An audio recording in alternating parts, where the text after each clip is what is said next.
예수님은 심한 매질과 채찍질로 온 몸이 찢기시고 상하셨습니다. 뼈가 드러나고 내장이 보일 정도였을 것이다 라고 말하는 사람들도 있습니다. 예수님께서 당하신 매질과 채찍질의 강도로 볼 때 전혀 불가능한 추측은 아닌 것 같습니다. 그렇게 예수님은 십자가를 지고 골고다로 향하십니다. 그런데 이미 몸이 망가질 대로 망가지신 예수님의 걸음이 온전하실 리가 없었습니다. 그러자 로마 군인은 한 사람을 불러 십자가를 대신 지게 했습니다. 그때 북아프리카의 구레네로부터 대략 3개월 이상에 걸려 드디어 예루살렘에 도착한 시몬이라는 사람이 마침 그 앞을 지나가다가 로마 군인의 눈에 띄어 십자가를 지게 됩니다. 어떤 분들은 십자가는 다 이 시몬과 같이 억지로 지게 된다라고 말씀하십니다. 3년간 예수님께 아무리 가르침을 받았어도 스스로 십자가를 지지 못했지만 우연히 지나가다가 소위 재수없게 눈에 띈 시몬은 그 십자가를 졌습니다. 신앙생활을 할 때 우리의 신앙이 성숙하게 되는 계기는 많은 경우가 억지로 된다라고 말합니다. 억지로 나와 앉아 있다가 은혜를 받고, 억지로 사경회에 앉아 있고, 억지로 휴가를 반납하고 선교 여행을 갔다가 신앙이 성숙하고 성장한다라는 것입니다. 알아서 스스로 하라고 하면 보통 사람들은 이러한 것들을 안 한다라는 것입니다. 저도 그 말에는 동의합니다. 그런데 저는 성향상 누군가에게 강요하지 못하기도 하고 강요하는 것을 싫어하기도 합니다. 근데 교회는 목사가 주동권을 가지고 목사가 이렇게 무엇을 억지로 시키거나 강요해서 움직여서는 안 되고, 회의를 통해 하나님의 뜻을 확인하며 결정된 내용을 따라서 나아가야 합니다. 이때 교회의 결정들을 무겁게 받아야 하는 것이죠. 목사가 이렇게 해라 저렇게 해라 라고 하는 것이 무거운 것이 아니라 교회의 회의를 통하여서 하나님의 뜻이 결정되었을 때 그것을 이제 우리는 무겁게 받아들여야 합니다. 그렇게 이제 우리는 교회의 결정들을 무겁게 받고 또 억지로라도 순종하며 십자가를 지고 그 무게를 감당해야 하는 것입니다. 목사 한 사람의 말이 아니라 교회 회의를 통해 확인된 하나님의 뜻으로서의 결정이 무겁게 느껴지는 것이 마땅하다라는 것입니다. 교회를 통해 직분이 주어졌고 또 사역이 맡겨졌다면 그 십자가를 잘 감당하시기를 바랍니다. 그것이 내 마음에 들지 않고 또 그것이 힘들다 느껴지더라 하더라도 억지로 나에게 맡겨진 그 십자가를 잘 감당해야 합니다. 재직부서에 소속이 되어 사역이 주어졌다라면 그 무게를 잘 감당하시기 바랍니다. 내가 원하던 부서가 아니었는데 라고 하더라도 지어졌다라면 충성하시기를 바랍니다. 그리고 교회에 공적으로 정한 모임들도 성실하게 참여하시기를 바랍니다. 이것들이 작은 일일 수 있지만 교회를 통해 우리에게 주어진 사명이고 또 지어진 책임이라면 이것이 십자가인 줄 알고 억지로라도 그 십자가를 지시기를 바랍니다. 그리고 그러면 이제 그 길의 끝에는 반드시 은혜가 있을 것입니다. 22절을 보시면 예수님은 구레네 시몬의 도움을 받아 골고다에 이르게 됩니다. 골고다는 해골의 곳이라는 뜻으로 아람어입니다. 그런데 이것이 나중에 라틴어로 번역되면서 음역을 가져오지 않고, 골고다라고 하는 이 음역을 가져오지 않고 해골이라는 뜻을 가져와서 번역을 하는데, 그것이 이제 칼바리아라고 하는 뜻입니다. 그러니까 그 말입니다. 그리고 이것이 영어권으로 넘어오면서 칼바리라고 사용되었습니다. 대부분의 번역본은 이제 아람어를 그대로 음역하여서 골고다라고 표기를 하는데, 간혹 어떤 번역본은 칼바리라고 표기하기도 합니다.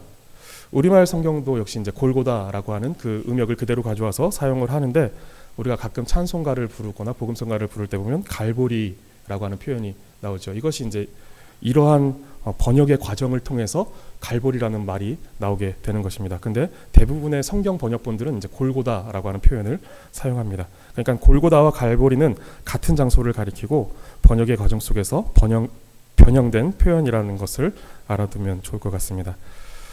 지난주에 말씀드렸듯이 이 골고다라는 곳은 십자가형을 집행하기 위해 일상의 공간에서 떨어진 별도의 공간, 언덕백이라든가 산 중턱에 마련된 곳이 아니라 일상의 공간이고, 사람들이 지나다니며 그 위에 적혀있는 죄목들까지도 다 읽을 수 있을 만큼 가까이에 일상의 공간에 위치해 있었습니다. 그리고 참고로 십자가는 우리가 영화나 사진에서 보는 것처럼 그렇게 높지 않았을 거다라고 말합니다. 그러니까 우리가 보면 사람들 키보다 더 높은 곳에 예수님이 이렇게 매달려 계시죠. 그렇지 않았을 거다라고 합니다. 그 세로 기둥의 높이는 2m에서 3m 정도밖에 되지 않았을 거다라고 하는 것이죠. 그러니까 성도님들이 보실 때 제 높이 정도의 예수님께서 이제 십자가에 이렇게 달려 계셨겠죠. 그리고 여기쯤에 이제 그 죄패가 붙어 있었을 것이고, 그렇게 높지 않은 곳에서, 그러니까 사람들이 훨씬 예수님을 가까이에서 볼 수 있었을 그런 상황이었다라고 합니다. 예수님이 이제 그러한 골고다에서 십자가에 못 박히십니다. 23절을 보시면 사람들은 예수님께서 십자가에 못 박히시기 전에 모략을 탄 포도주를 드립니다. 그 사람들이 누구인지는 정확히 밝히고 있지는 않습니다. 그런데 탈무드와 같은 전승에 의하면 유대 관습상 사형을 집행할 때 사형수에게 그 사형의 고통을 덜어주기 위해서 이 모략을 탄 포도주를 건네주었다라고 합니다. 누가 주었는지는 모르지만 유대인들의 관습을 따라 예수님께도 그 일종의 마취제 역할을 했던 모략을 탄 포도주를 건네드린 것이죠.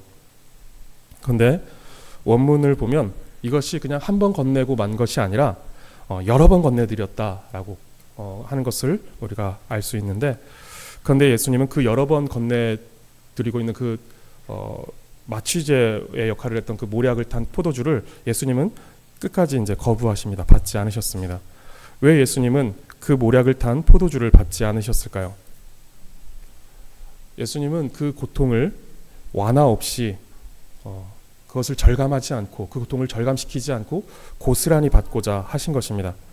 예수님은 하나님께서 주시는 고난의 잔을 피하거나 덜어내거나 흐려진 의식 속에서 받고자 하지 않으셨고, 온전한 정신 가운데 우리가 당해야 될 그 형벌적 고통을 고스란히 다 받고자 하신 것입니다. 우리 주님께서는 잔에 담긴 고난을 한 방울도 남김없이 다 마시려고 하신 것입니다. 우리는 이 대목을 깊이 생각해 볼 필요가 있습니다. 예수님은 이미 감당하기 힘든 고통을 받고 계셨고, 이제 골고다 형장에 도착하여 십자가에 못 박히시기 직전에 와 있습니다. 십자가는 사람을 천천히 극심한 고통 속에서 공개적인 수치와 함께 죽게 하는 가장 잔혹한 형벌이었습니다. 이제 예수님은 그 십자가를 앞두고 계십니다. 모략을 탄 포도주를 드셨어도 누가 예수님께 지금까지 잘 버티다가 마지막에 와서 결국 못 버티고 그걸 마셨네 라고 손가락질할 사람들은 없었을 것입니다. 을에 모략을 탄 포도주를 사형수에게 주는 관습이 있었고, 이미 예수님이 갖고 계신 고통은 극에 다다라 있었습니다. 그럼에도 예수님은 마지막까지 그 고난을 다 받고자, 그 고난을 고스란히 다 받으시고자 그 모략을 탄 포도주를 거절하셨습니다. 이유는 하나입니다. 그것이 사랑하는 자녀의 것이기 때문입니다. 예수님께서 당하고 계시는 그 고통이, 또 그 죽음이 예수님께서 사랑하시는 자녀의 것이었기 때문에 예수님은 그것을 고스란히 받으신 것입니다. 예수님은 죄로 인한 모든 고통을 그 자녀에게 조금도 남기지 않으시고 다 짊어지시며 당하신 것입니다. 자녀가 아프면 부모는 차라리 내가 아프면 좋겠다라고 생각을 합니다. 그런데 우리는 그렇게 할 수 없어서 아픈 자녀를 보며 더 마음이 괴로워질 뿐이지만, 예수님은 그렇게 하신 것입니다. 아픈 자녀를 위하여서 내가 대신 고통을 당하겠다 라고 하신 것이죠. 그것을 실제로 실행하신 것입니다. 그리고 참 부모로서 모든 죄의 고난을 남김없이 다 담당하셨습니다. 예수님께서 우리를 향한 사랑과 또 그 희생이 이렇다라는 것을 생각해 보실 때, 그럼 우리는 어떻습니까? 하나님과 하나님의 영광을 위해 기꺼이 고난을 담당하고 계십니까? 그 십자가를 끝까지 짊어지고 계십니까? 적당히 신용만 하고 끝내는 것이 아니라 온전히 그 십자가를 지고 계십니까? 주의 말씀을 지키고 주의 영광과 교회를 위해 살면서 얻게 되는 손해와 불이익을 기꺼이 감당하고 계신가요? 적당한 선에서, 감당할 만한 선에서 어느 정도의 손해는 내가 감수하겠지만 그 이상은 안 된다라고 하는 순종과 충성의 적정선을 그어놓고 그 안에서 내가 희생하고 충성하겠다라고 어떤 생각을 갖고 계시진 않으신가요? 일이 바쁘고 생계에 쫓기고 자녀를 남들보다 더 잘 키우겠다라는 압박이 하나님을 섬기고 주의 말씀에 순종하겠다라는 결심을 짓누르고 무너뜨리고 있지는 않으신가요? 죄송한 표현이지만 우리는 그냥 딱 그 정도 수준의 사람들입니다. 누구도 우리를 위해 희생하신 예수님만큼 하나님과 하나님의 영광을 위해서 희생할 수 있는 사람은 없습니다. 어느 누구도 자기 자신을 완전히 넘어서서 자신을 비워 희생하고 또 마지막 한 방울의 고난까지 다 마실 수 있는 사람은 없습니다. 우리는 그냥 별 수 없고 별거 없는 죄인일 뿐입니다. 모든 고난을 한 몸에 다 짊어지고 끝까지 고스란히 당하신 주님의 십자가 앞에서 우리는 얼마나 우리가 형편없는 죄인들인지, 그리스도께서는 우리를 위하여서 우리가 짊어져야 될 죄의 짐을 다 짊어지고 모든 고난과 죽음을 당하셨는데 우리는 그 앞에 서서 적당히 할 수 있는 만큼에서 멈춰버리는 희생과 헌신, 충성의 모습들을 가지고 있습니다. 우리는 그냥 그런 형편없는 죄인들일 뿐입니다. 성도님들, 우리는 너무 죄가 많고 이기적이고 탐욕적이어서 도무지 하나님과 하나님의 영광을 위해 자기 십자가를 온전히 질 수 없습니다. 그렇지만 주님의 십자가를 바라볼 때 그 십자가를 통해 우리는 우리의 십자가를 지게 됩니다. 우리가 그 십자가를 바라볼 때 그 십자가는 우리의 십자가를 질 수 있는 힘을 우리에게 주는 것이죠.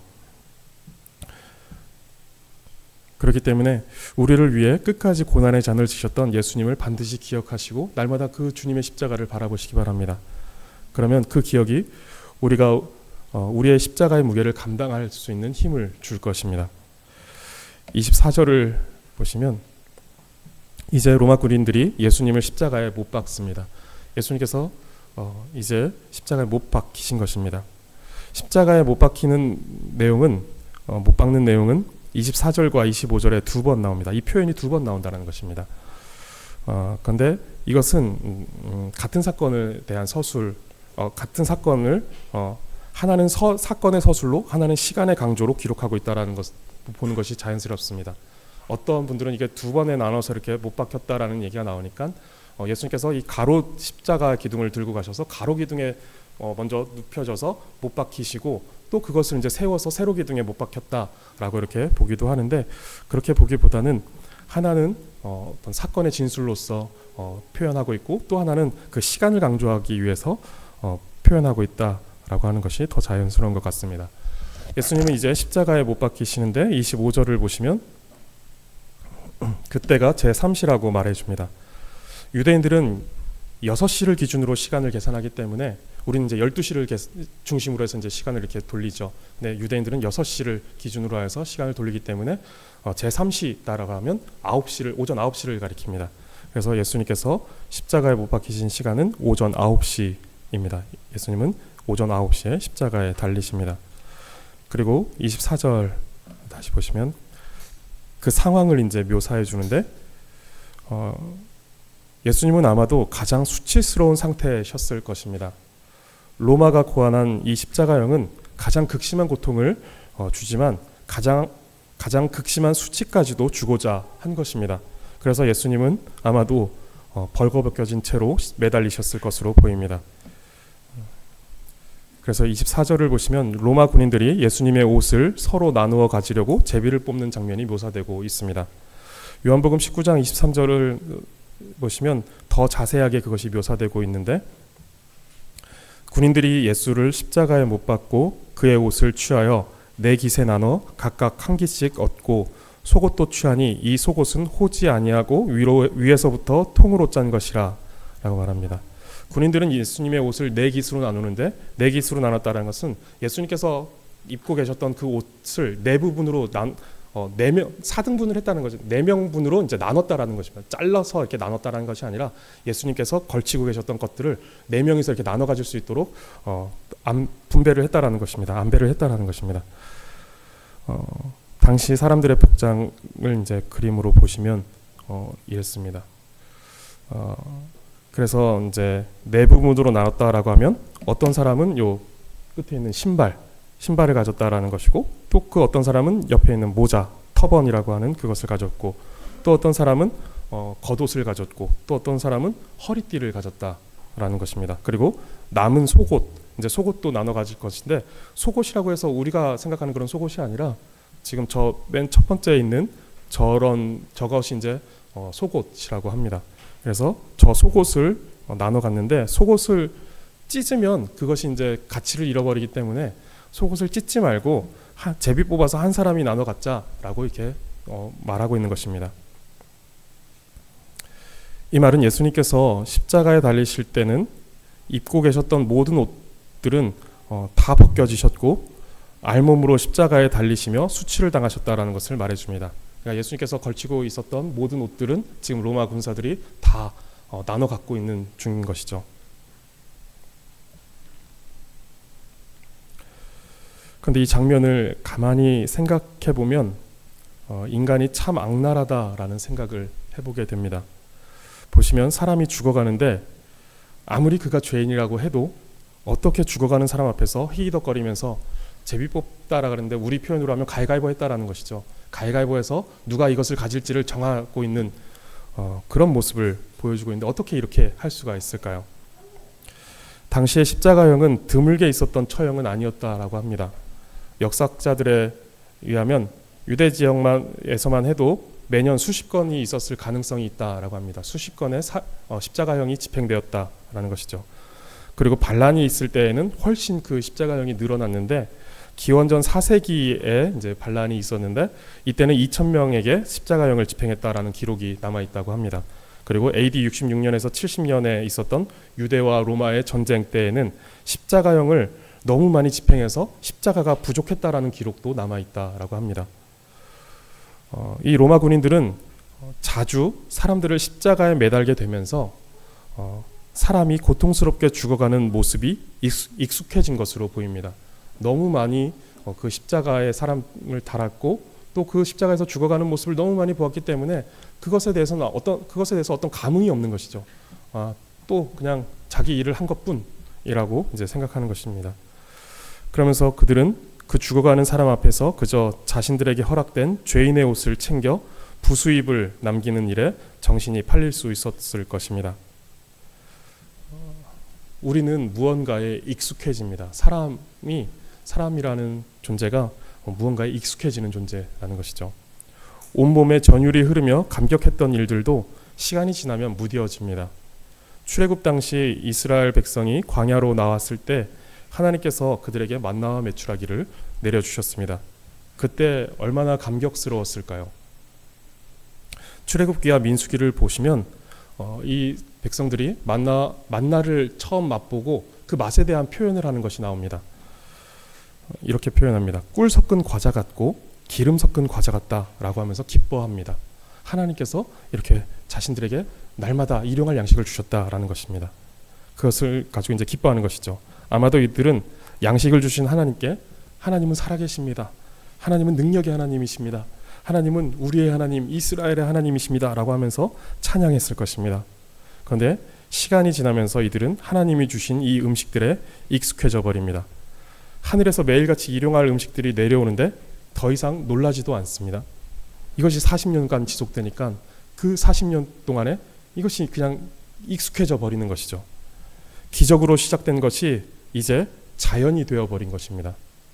그냥 해가 뜨고 비가 오듯이 일어나면 그냥 눈앞에 보이는 것이 만나였던 것이죠. 그러다가 나중에 이것에 대해서 이들이 어떻게 말하는가 하면 민수기 21장 5절을 보시면 백성이 하나님과 모세를 향하여 원망하되 어찌하여 우리를 애굽에서 인도해 내어 이 광야에서 죽게 하는가? 이곳에는 먹을 것도 없고 물도 없도다. 하나님께서는 분명히 그들에게 먹을 것을 주셨고 마실 것도 주셨습니다. 그런데 이렇게 말하는 것이죠. 그러면서 하는 말이 우리 마음이 이 하찮은 음식을 싫어하노라. 주지 않았다라는 것이 아닙니다. 하나님께서 주셨는데 이것이 너무 하찮아서 내 마음이 이것을 싫어하고 이것은 먹을 것으로 취급도 하지 않겠다라고 지금 말하고 있는 것이죠. 시간이 지나 하나님께서 은혜로 주신 것이 익숙해지면서 이 하찮은 음식을 싫어한다라고 말합니다. 우리는 이것을 주의해야 합니다. 사람은 익숙해지면 무관심해지고 실증을 느끼며 감사와 감격 그리고 만족을 잃어버립니다. 성도님들, 이전에는 큰 감동을 주었던 것들인데 반복되면서 감동을 잃어버린 것들이 있으신가요? 저는 신학교에 처음 들어갔을 때 너무 신학교에 가고 싶었기 때문에 고등학교 때부터 신학교에 가고 싶었는데 33살이 돼서 이제 곧 신학교에 들어갔기 때문에 너무 가고 싶었던 신학교였기 때문에 신학교에 들어갔을 때 그 순간이 너무 기쁘고 감격스러웠습니다. 신학교에 가서 1년 반을 기숙사에서 지냈는데 첫 새벽 기도를 참석했던 날이 지금도 이제 생생하게 기억이 납니다. 새벽 기도를 마치고 이제 새벽 기도를 했던 그곳에서 기숙사까지가 그렇게 멀지 않습니다. 이렇게 나와서 이제 살짝의 언덕배기를 이렇게 올라가면서 그 식당에서 밥을 짓는 냄새가 나는데 그 밥 짓는 냄새가 너무 은혜스러웠습니다. 그것이 그림같이 너무 환상적으로 보여졌습니다.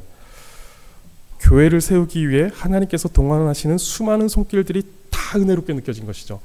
저 권사님들, 이 전도사들 밥 먹이시겠다고 새벽부터 나와서 밥을 지으시는구나.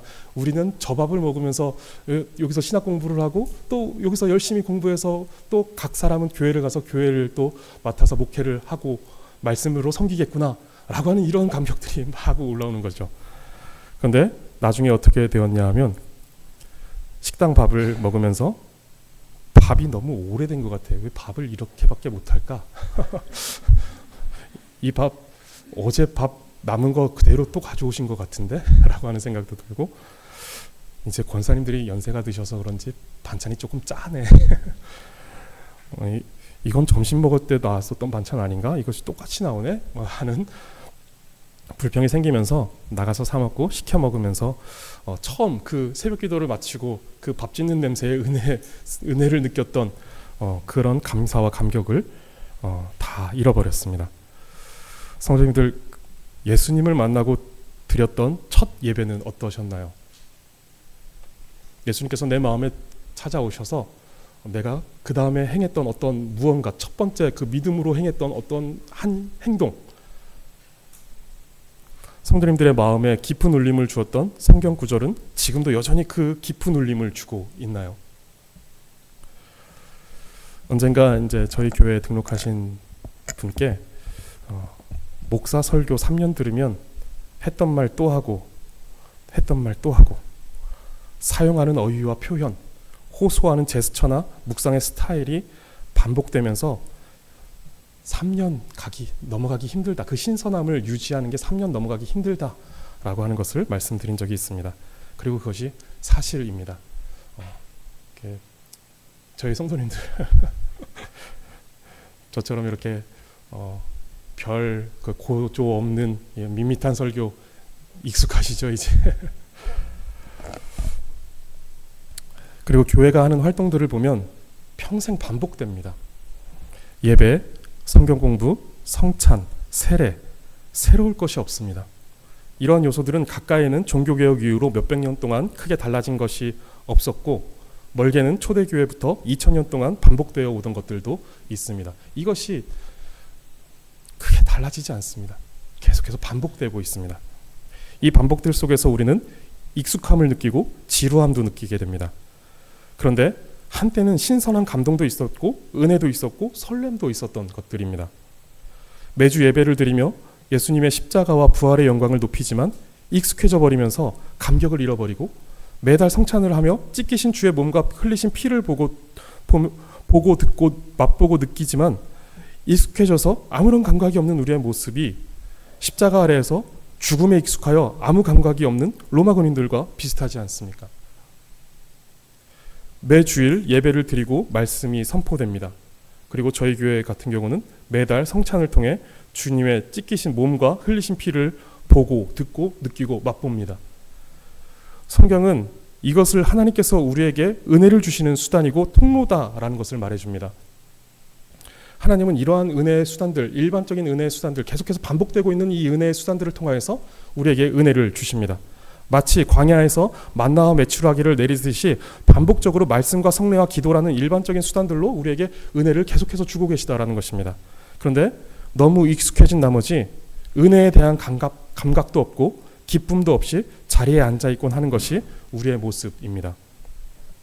그러다가 때로는 광야에서의 이스라엘 백성들과 같이 이 하찮은 것들 말고 다른 것을 달라고 불평하는 마음도 우리에게 생깁니다. 은혜로 주신 것들을 더 이상 은혜로 여기지 못하는 익숙함의 횡포가 우리의 마음속에서 작용하는 것입니다. 우리 속에 있는 익숙함으로 은혜가 망각되는 것을 주의하시기 바랍니다. 반복되고 있다라고 해서, 익숙해졌다라고 해서 그것이 은혜가 아니다라고 하는 것이 아니라, 성경이 우리에게 은혜를 주시는 방식을 이렇게 정하셨고, 이렇게 일반적으로 너에게 이렇게 은혜를 주시겠다, 하나님께서 만나와 메추라기를 주시기로 하셔서 그것을 매일 같은 방식으로 주셨다라고 하면 이것이 나중에 가서는 은혜가 아닌 것이 되는 것이 아니라 여전히 하나님의 은혜가 끊임없이 반복되고 있다라는 것입니다. 쉬지 않고 하나님의 은혜가 반복되고 있다라는 것을 말해주고 있는 것이죠. 말씀과 성례와 기도를 통해서 우리에게 은혜를 주시겠다라고 하셨으면 이것이 반복되는 것을 통해서 우리가 지루함을 느낄 수 있고 익숙함을 느낄 수 있지만, 그런데 우리가 다르게 생각했을 때 하나님은 한 번도 쉬지 않고 똑같이 말씀과 성례와 기도, 약속하신 그 방법으로 우리에게 은혜를 주고 있다라는 것으로 우리는 생각해 볼 수 있는 것이죠. 반복되어 익숙해져 버린 일상과 우리의 신앙 속에서 감사와 감격을 찾아내시기 바랍니다.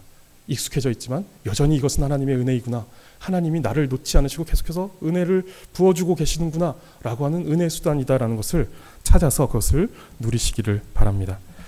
26절을 보시면 계속해서 십자가에 달리신 때의 상황을 보여줍니다. 예수님께서 달리신 십자가 위에 죄패가 달렸는데 거기에 뭐라고 쓰였는가 하면 유대인의 왕이라고 쓰여졌습니다. 요한복음에 의하면 그 죄패에 쓰여진 말은 히브리와 로마와 헬라 말로 기록되었다라고 이렇게 말합니다. 이렇게 히브리 말과 로마의 말과 헬라의 말로 기록된 이유는 그곳을 지나가는 모든 사람들이 그것을 보고 이 사람의 죄목은 무엇이구나라는 것을 알게 하기 위함이었습니다. 히브리어는 당시 이스라엘 사람들이 일상의 언어로 사용했던 아람어를 가리키는 것이고, 로마어는 로마 제국의 공식 언어였던 라틴어를 가리킵니다.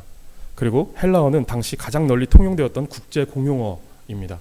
그러니까 이 히브리, 로마, 헬라 말로 했다라는 것은 그곳을 지나가는 사람이라면 누구나 다 그것을 보고 이해할 수 있는 언어로 적어 놓았다라는 것입니다.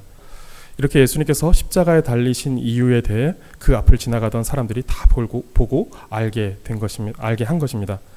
이들은 예수님을 조롱하고자, 그리고 사람들에게 경고하고자 이렇게 매달은 죄패였습니다. 그러나 이것은 결과적으로 십자가에 죽으신 예수님께서 참된 왕이시다라는 것을 증명해주는 명패가 되었습니다. 이들은 조롱하려고, 또는 다른 사람들도 이와 같이 이렇게 로마에 반역하면 이렇게 죽는다라는 것을 보여주기 위한 죄패로서 달았겠지만, 결과적으로 유대인의 왕이라고 하는 나사렛 예수, 유대인의 왕이라고 적혀있는 그 죄패는 결국은 예수님께서 누구신지를 증명해주는 그런 명패가 되었다라는 것이죠. 그리고 27절 보시면 강도 둘을 예수와 함께 십자가에 못 박으니 하나는 그의 우편에 하나는 좌편에 있더라 라고 말해줍니다. 이전에도 말씀드렸지만 이 두 사람은 일반적인 강도나 범죄자가 아니라 정치범으로 반란을 일으켰다거나 반로마적인 활동을 하던 단체의 리더격에 있던 사람들일 확률이 높습니다. 본래 바라바와 함께 십자가에 못 박혀야 했던 이들이지만 바라바는 풀려났고 대신에 예수님이 그 자리에 못 박히게 된 것이죠. 예수님의 양 옆에 달린 죄수에 대해서는 마태, 마가, 누가복음에 기록되어 있는데, 마가복음은 우리가 앞서 보았듯이 단지 예수님의 좌우편에 달렸다라는 것 정도만 말해주고 있고, 마태복음은 이들이 십자가 위에서 죽어가면서도 예수님을 욕했다, 이들이 그렇게 예수님을 욕했다라고 말해줍니다. 그리고 누가복음은 이것을 조금 더 길게, 조금 더 자세하게 말해주고 있는데, 마태와는 다르게 두 명의 죄수 가운데 한 사람은 예수님을 비방하며 너가 그리스도라면 너와 우리를 구원하라 라고 말하고 있지만, 그런데 다른 한편의 죄수는 그 사람을, 예수님을 비방하고 있던 그 사람을 꾸짖으며 너가 동일한 정죄를 받고서도 하나님을 두려워하지 않느냐, 우리는 우리가 행한 일에 상당하는 그 보응을 받는 것이니 이에 당연하거니와 이 사람 예수님이 행한 것은 옳지 않은 것이 없느니라 라고 이렇게 말합니다. 그러면서 예수님을 향하여서 또 이렇게 말하죠. 예수여, 당신의 나라에 임하실 때에 나를 기억하소서라고 말합니다. 그리고 예수님은 그에 대한 대답으로 내가 진실로 내게 이르노니 오늘 내가 나와 함께 낙원에 있으리라 라고 말씀하십니다. 예수님께서 십자가에 달리셔서 하신 말씀이 총 7마디라고 하죠. 그래서 가상 7언이라고 말을 하는데 그 중에 한 마디가 지금 이 죄수에게 하고 있다라는 것입니다. 상당한 의미가 있는 것이죠. 마태와 누가의 기록이 상충되는 것이 아닙니다.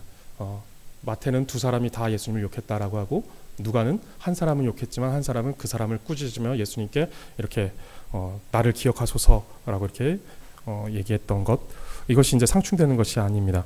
아마도 처음에는 두 사람이 모두 예수님을 욕하고 비방했을 것입니다.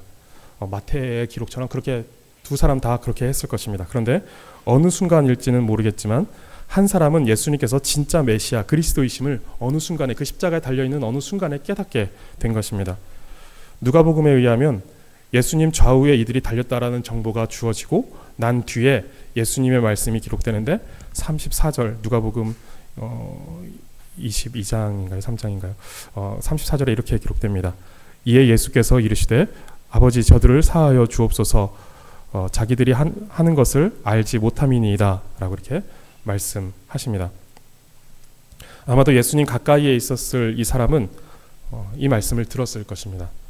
그리고 이러한 상황에서 이렇게 말씀하시는 예수님께서 하나님의 아들이시다라는 사실을 깨닫게 된 것으로 보입니다. 그리고 이 사람 역시 유대인으로서 예수님에 대한 소문을 들었을 것이고 그러한 정보가 축적되어 있었을 것입니다. 우리가 예전에도 마가복음을 쭉 보았을 때 예수님을 한 번도 만난 적이 없는데 이 사람이 예수님께 나와서 예수님을 믿음으로 고백하여 예수님께 어떤 은혜를 입었는 내용들을 보게 되는데, 그때 이제 우리가 확인했던 것들은 예수님에 대한 소문이 그 지역에 들렸기 때문에 그 소문으로 인하여서 그 안에 믿음이 생겼던 것들을 볼 수 있습니다. 이 사람에게도 그러한 예수님에 대한 지식들이 어느 정도 축적되어 있었던 것이죠. 그런데 십자가 위에서 자신을 못 받는 사람들을 용서해달라고 기도하시는 그 기도를 듣고 그동안 예수님에 대한 정보들이 그의 머릿속에 떠오르고 그것이 종합되면서 단순한 정보였던 그 지식은 그의 굳어진 마음을 부서뜨렸고 믿음과 결부되면서 그것이 구원에 이르는 지식을 갖게 한 것입니다. 구원에 이르는 지식으로 작용하게 된 것이죠. 그리고 이것은 단지 인간 내면에서 일어난 인간적인 작용이 아니라 성령님께서 그의 마음에 믿음을 넣어주시고 역사하신 것입니다.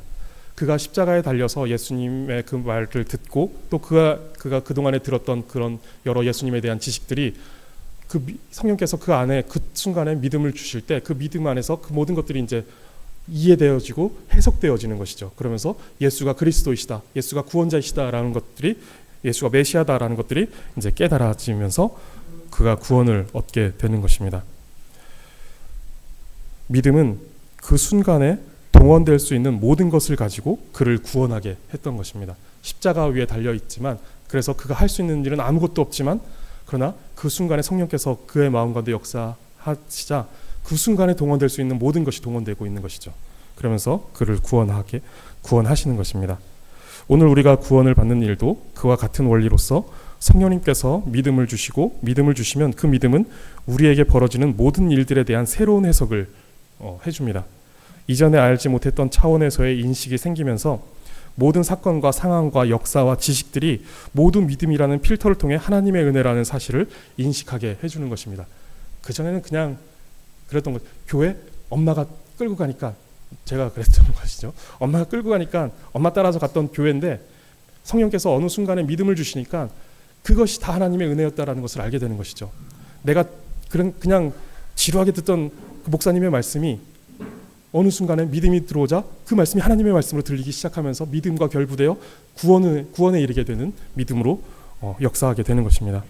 이 구원받은 죄수는 비록 마지막 순간, 마지막 죽음을 앞둔 처지에 있었지만 성령님께서 믿음을 주시자 그 믿음은 효력을 나타내는 것입니다. 어떤 상황에 있었든 그가 어떤 사람이든 간에 그 믿음이, 성령님께서 믿음을 주시자 효력을 발생시키고 있는 것입니다. 성도님들, 한 사람이 구원을 얻는데 얼마의 시간이 필요할까요? 사실 이 구원은 우리 편에서는 순식간에 나타납니다. 느닷없이 깨달아지는 즉각적인 통찰로 인해 하나님과 복음을 깨닫게 되면서 구원에 이르게 됩니다. 순간에 깨닫게 되는 것입니다. 순간에 내가 열심히 공부해서 공부가 축적되어서 드디어 이제 깨달았어, 이렇게 해서 구원을 우리가 얻게 되는 것이 아니라 성령님께서 우리 가운데 즉각적인 통찰을 주실 때 이것이 하나님의 말씀이구나, 하나님께서 나를 위해 죽으셨구나 라고 하는 이 즉각적인 통찰을 주실 때 우리는 구원에 이르게 됩니다. 그러니까 구원은 시간적으로 본다라면 우리 편에서는 순식간에 일어나게 됩니다. 그런데 하나님 편에서는 어떨까요? 하나님 편에서는 이 구원은 영원 전에 있었던 하나님의 작정 가운데 들어가 있습니다. 우리는 순식간에 받아들이게 되는 구원이지만 하나님은 영원 전부터 그것을 준비하시고 모든 상황을 이끄시어 하나님의 때가 되었을 때 그에게 구원을 주시는 것입니다. 구원은 마지막 호흡으로 내뱉는 고백 가운데 나타날 수 있습니다. 정말 이 땅에 살면서 마지막 한 호흡을 내쉬는 한숨, 마지막 그 호흡 속에서도 하나님은 그를 구원시킬 수 있다라는 것입니다. 많은 사람들이 중한병을 앓고 있는 병상에서 또는 임종의 자리에서 예수님을 구원자로 고백하는 경우들이 있습니다. 구원은 한순간에 나타납니다. 그러나 그것은 영원한 하나님의 작정 가운데 있었던 일입니다. 또한 그 구원은 이전에 그 사람이 어떤 삶을 살았는지와 아무 관계가 없습니다. 마지막 그 호흡 속에서 고백하여서 예수님을 믿어 구원받는 그 사람이 그 이전에는 어떤 삶을 살았는지가 아무런 상관이 없다라는 것입니다. 그가 극단적으로 표현해서 연쇄살인자였든 사기꾼이었든 동성애자든 강간범이든 깡패였든 아무 관계가 없다라는 것입니다. 우리는 인정하기 싫을 수 있습니다. 혹 자신이나 자신의 가족이 그런 범죄자들의 피해자라면 그 가해자인 사람이 평생 남을 괴롭히며 살다가 그리고 나와 내 가족을 괴롭히다가 마지막 순간에 믿음을 고백하고 구원을 받았다라는 것을 인정하기 싫을 수 있습니다. 그러나 하나님은 그 사람을 구원하실 것을 그가 범죄하기 이전부터 예정하셨습니다. 그리고 그 모든 죄까지도 남김없이 다 대신 짊어지고 십자가에 달리셨습니다. 성도님들, 어떤 사람이 구원받을 수 있을까요? 살아있는 사람이라면 누구나 구원의 가능성 위에 있습니다. 임종을 코앞에 두고 있는 사람도 그 어떤 흉악한 죄를 지은 사람도 살아있다라면 구원받을 수 있습니다. 하나님께서 행하시는 그 구원에 어떠한 제한도 없다라는 것입니다. 그 구속의 능력에 어떠한 제한도 없다라는 것입니다. 그 능력은 어떠한 사람에게든 언제든 그 어떤 상황에든 능력을 나타내고 효력을 발생시킨다라는 것입니다. 예수님의 십자가는 용서하지 못할 죄가 없고 용서하지 못할 상황이 없습니다.